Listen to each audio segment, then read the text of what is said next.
décisions importantes ont été prises.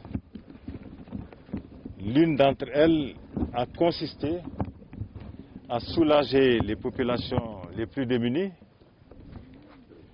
et en distribuant des denrées à ces populations-là partout sur le territoire national. Et vous êtes au fait que l'armée a joué un rôle extrêmement important dans la distribution de ces denrées-là.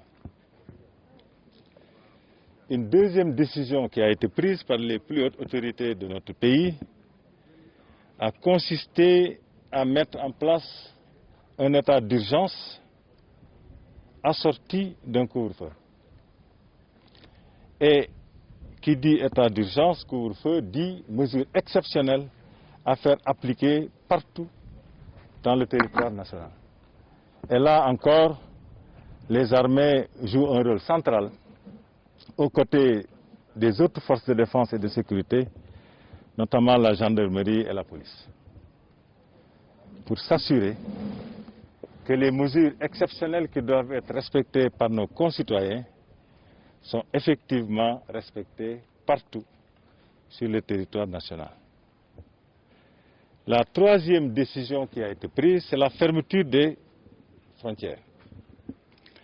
Qui dit fermeture des frontières dit prolifération en général de points de passage clandestins. Si les points de passage qui sont officiels sont généralement bien tenus par nos camarades de la police et de la gendarmerie, ceux qui sont clandestins le sont moins.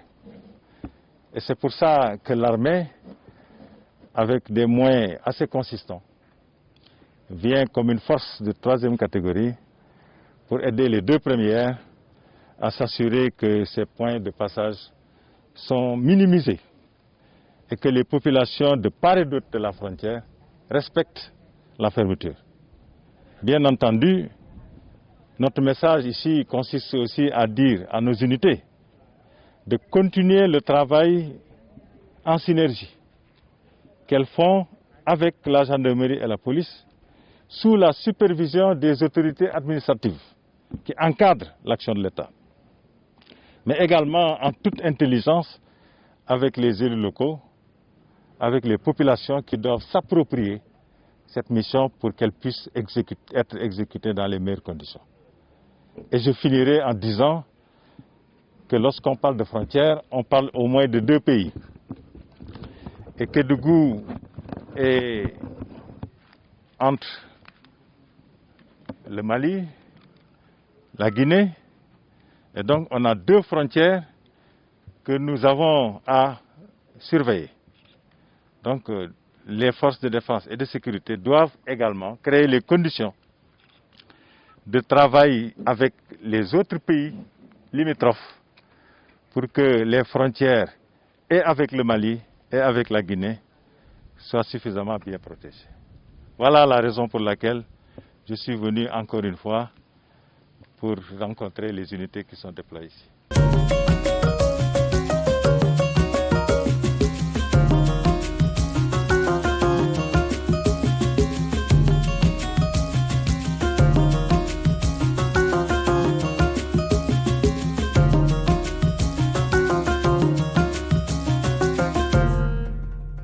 Je suis très rassuré de ce que j'ai vu, parce que nos unités qui sont déployées ici sont composées d'éléments très engagés, professionnels, qui comprennent la mission qui est la leur. Cette mission a besoin de mobilité, du fait des élongations qui sont très importantes, et les unités se donnent les moyens en permanence de pouvoir circuler, de pouvoir bouger de manière à anticiper des crises possibles, de manière à détenir l'information avant qu'il ne soit trop tard.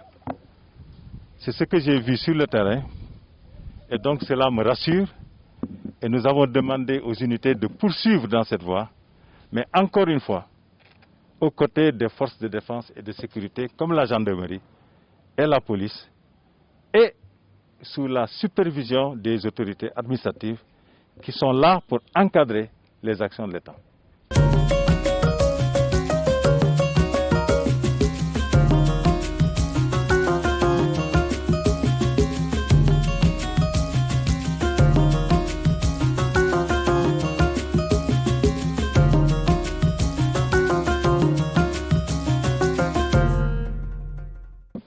La montée en puissance dont vous parlez est en cours aujourd'hui.